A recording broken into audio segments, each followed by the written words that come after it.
So today we're talking about the 16th question of the series 28, Lord, I have questions. And we got about 2 more weeks of this season, of this session of series 28. And then I'm going to change the number for the Zoom number. It'll still all be the same on our website, on our live event page where we stream every Saturday, under every Sunday, and it'll still be the same. But for those who come in on Zoom, you'll have a new number given to you, and I'll make it real clear to you that it's a new number before we get to that final week. And the next week before we start, I'll make it real obvious that we've got a new number so that you don't miss it. But what makes you a prophet is a kind of a unique assortment of stories that line up into a position that will make you really scratch your head wondering, well, what does make you a prophet? In fact, I had to go back and read all of this again and again and again, looking at it saying, okay, Lord, you gave me the title of this, but what does this mean? What makes you a prophet? Well, we all know that just because you prophesy doesn't make you a prophet. You know, all prophets do prophesy, but not everyone who prophesies is a prophet. And what makes the difference? There is a real clear-cut difference between the two, because the office of a prophet has a lot more involvement. They are people who are set up to guide you through the process of what God's about to do, lead you into the posture and mannerisms that he desires to get the fullest out of the obedience of his people. For example, me wearing this mantle with the Lord's key, I guess you might say, but it's actually the hand of the king, which Jesus is the king. And that's a symbolic thing that we use.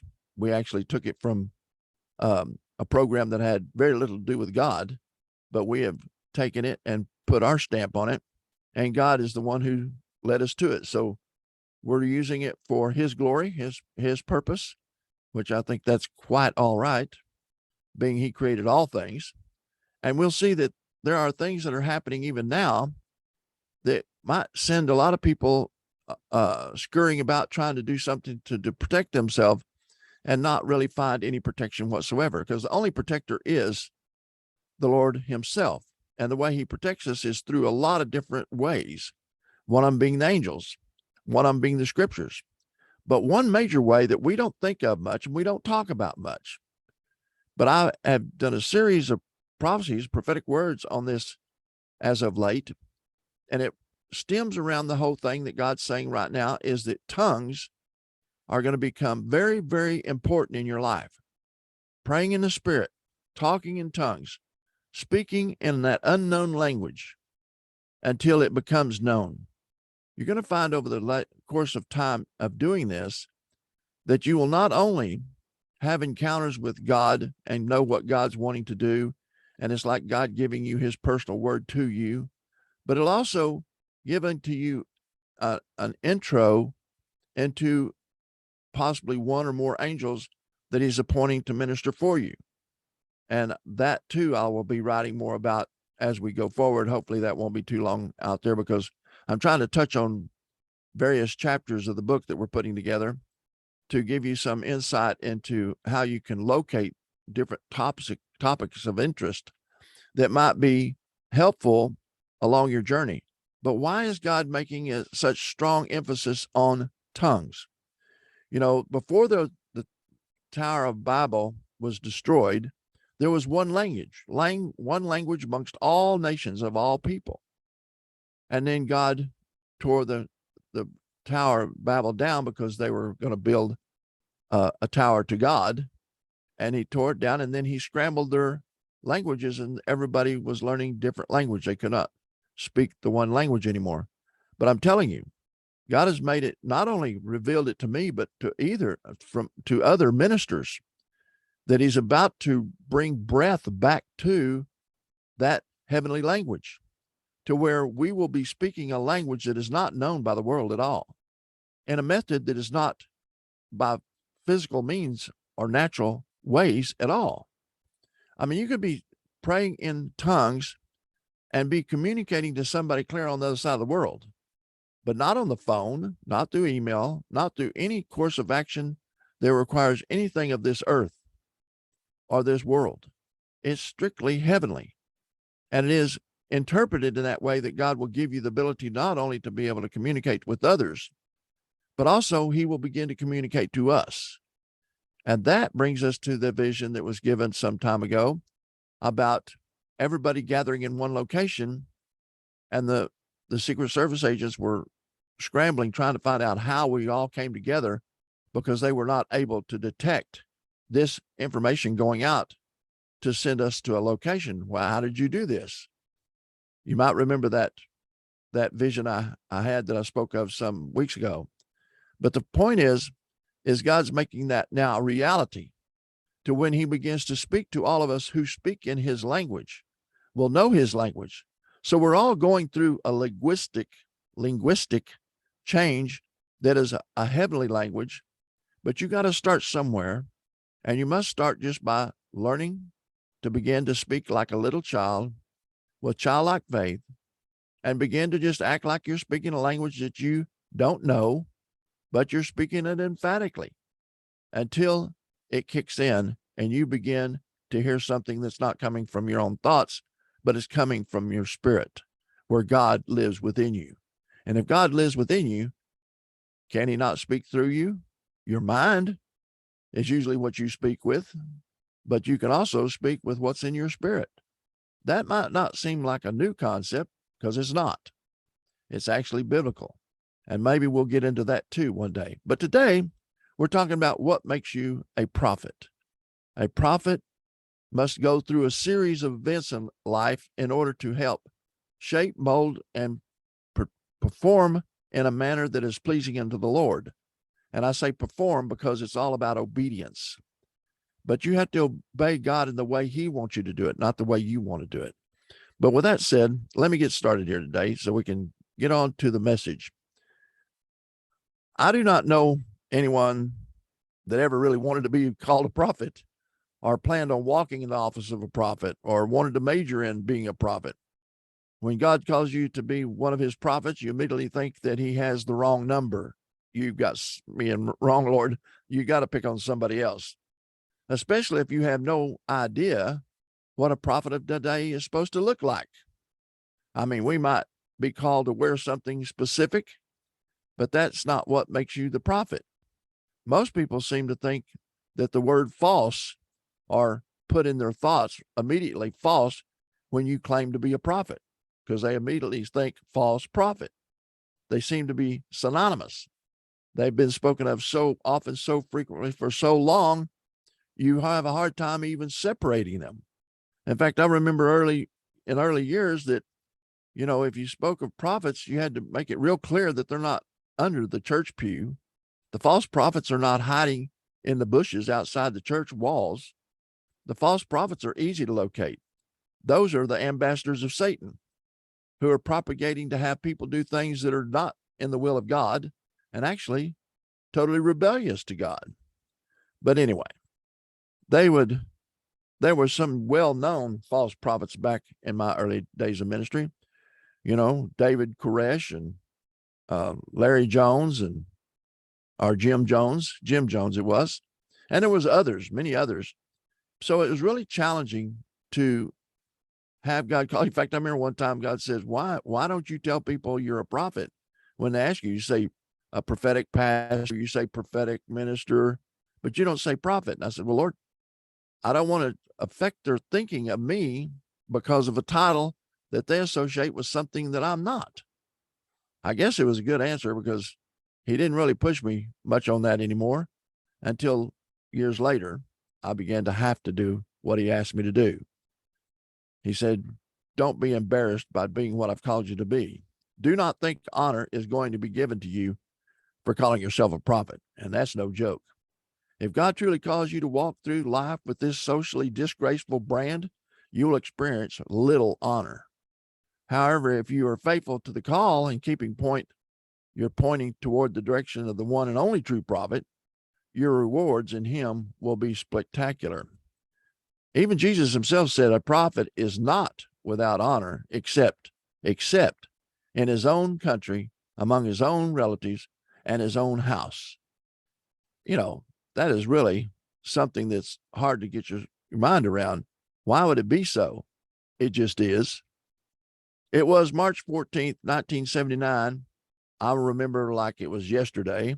I was standing in my bedroom looking out the window across the yard and into the trees across the road, thinking about the sermon titled, What Does God Want You to Do for Him? That was the sermon I just heard just an hour or so before at our little church that I was part of. With my hands out in front of me, my eyes closed, I lifted up my hands to God and said, What do you want me to do for you, Lord? I had been experiencing a lot of conviction about being a banker, and the practice of usury by charging interest on borrowed money violates Scripture. Even though my pastor told me, now it's okay to charge higher interest rates because we're not under the Old Testament law, and it does not apply for today. Well, my heart was not satisfied with his answer. I received from my pastor, that was his summary, and I just wasn't swallowing it. For it says in Ezekiel 18, verse 13, if he has exacted usury, which is interest, or taken increase, shall he then live? He shall not live. If he has done any of these abominations, he shall surely die. His blood shall be upon him. Well, that didn't sound good to me, and it was really bothering me. But remember, I didn't really want to be a prophet. At the time, my oldest daughter was only 1 year old. We lived in the country in the modest home I had built for my little family. I was in my 7th year of banking, and on the weekends and holidays, I worked on a ranch for my father-in-law, who also was my best friend. My life was great in a lot of ways, but something was missing. I was really involved in our little old country Baptist church and wanted more of God, but didn't know how to get closer to Him. It is for this very reason that I was crying out to Him, asking what He wanted me to do for Him. While I was in the middle of asking Him, He spoke. Read Ezekiel chapter 33. I opened my Bible into the scriptures and began to read.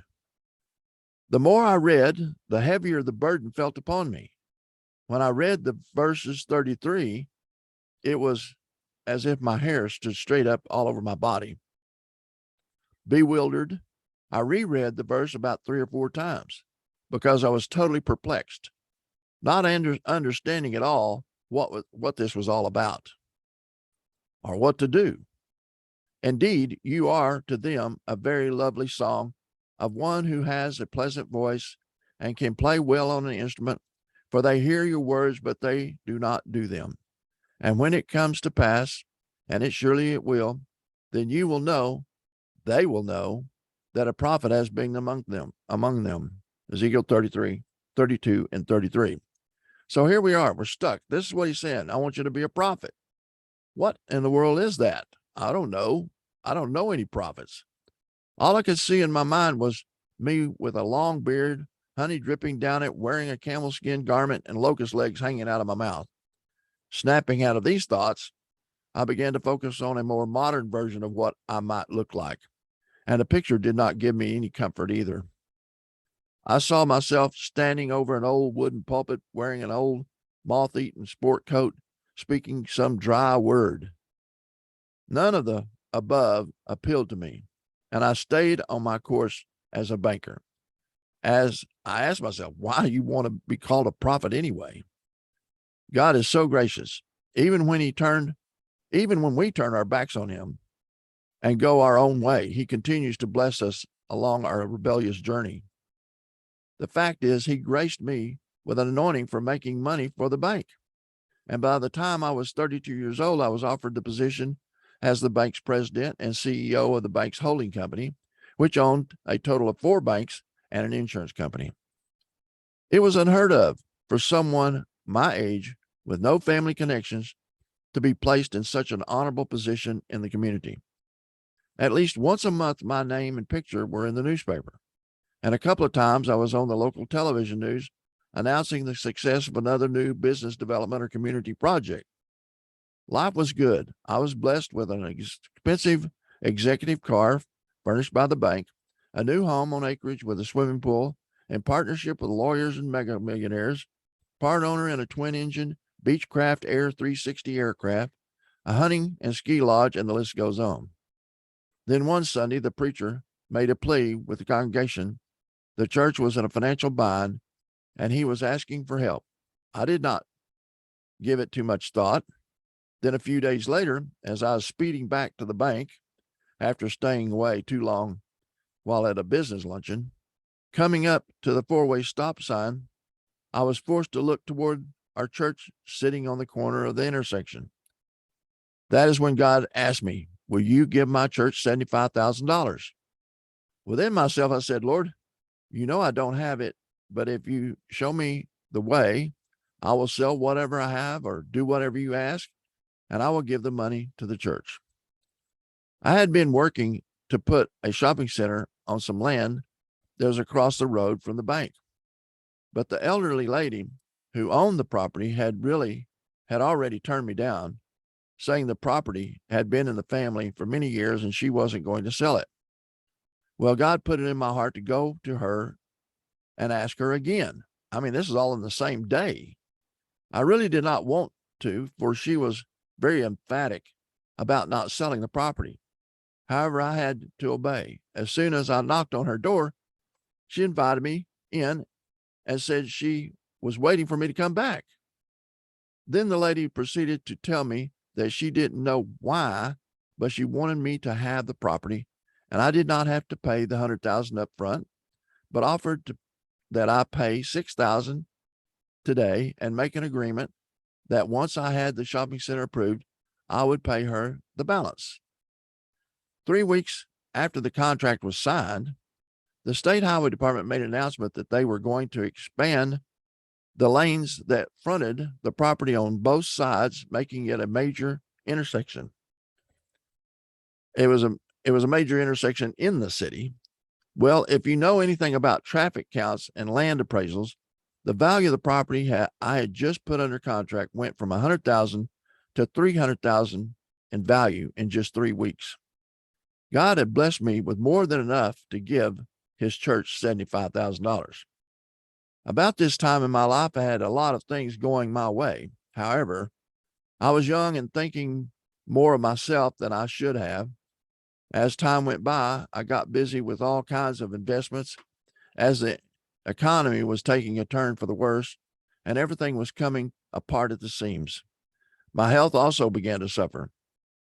In August of 1986, I had to have back surgery. Just 4 months later, I was back in the hospital with double pneumonia, and the doctors thought I might have cancer in my kidneys. As they prepared to get x-rays of my kidneys, they injected a dye into my bloodstream that caused me to have a severe allergic reaction that was killing me. I lay awake as the doctors and nurses worked feverishly, doing their best to keep me alive. While all this was happening, God told me, you're not going to die. So I was at peace, even though the outcome looked dismal. At this point, you might be asking, what happened? Everything was going so great, and then everything started falling apart. Why was God allowing all this to happen? Remember the $75,000 God asked me to give to his church?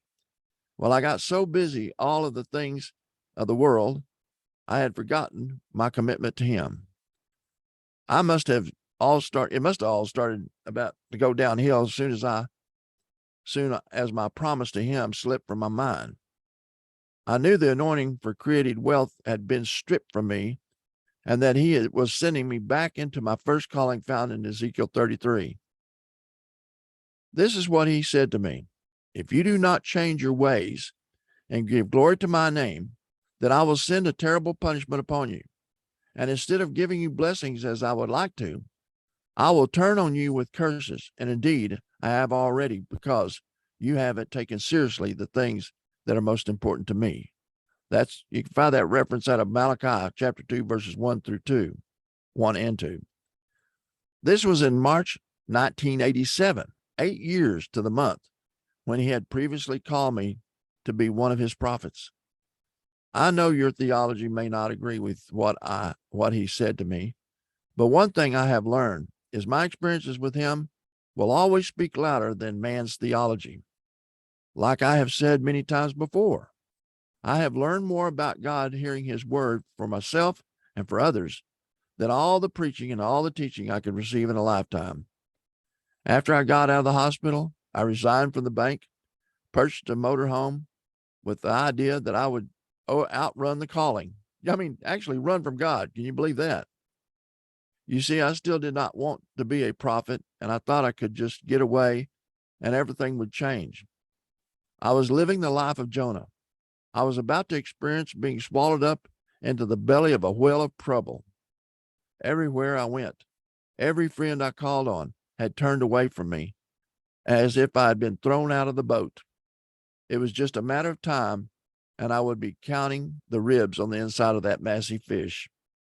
Being called of God is not surrendering to his call, and not surrendering to his call is not a very smart thing to do. I'm sure you would not have taken that path I chose. If I knew then what I know now, I would not have been so foolish. The truth is, I regret not following the call of God when he first called me. So be it. Amen. Now you can understand. I hope you can understand that why I said that. You know, for the 8 years that I spent running from God or resisting God until God just had enough and he jerked the rug right out from under me, everything started falling apart. You know, it all had stemmed from one act of disobedience. And that's one thing about a prophet that most people don't have laying over their head. When you're a prophet of God, you got to do exactly what God says. I mean, you're going to mess up sometimes, sure, but it's going to cost you. It's not something you can just take lightly. And it brought me to a place to where whatever God told me to do, I would do it. And he will test you in that, because he will test you to the point to see how far you will go. He might even ask you to put your life on the line. And you might think, well, that's a little too much. Well, is it? What did he do for us? He definitely put his life on the line, and more so. He paid the ultimate price in the bowels of the earth, in the pit of sin, and hell itself. He went and took the keys to the kingdom of heaven and hell and restored back unto us what God intended to have us to have back in the days of Adam and Eve. We have so much available to us today in the spirit, but we need to recognize the difference between the spirit and the natural. One thing about the prophetic, you can be pathetic in trying to be prophetic. And I see that a lot, but it's not something you can do on your own. If you're not doing it by what God says, then it's going to come out stinking pretty bad. But if you do what God says, no matter what it is, no matter what the cost, the rewards are out of this world. And those things are what we're doing now, is making a collection of all those events that have occurred over the past 34 something years, almost 35 years now, and put those into a format to where you can follow through, look through, find it not only as a measure of being able to inspire yourself, but also to be able to share with others of things of God.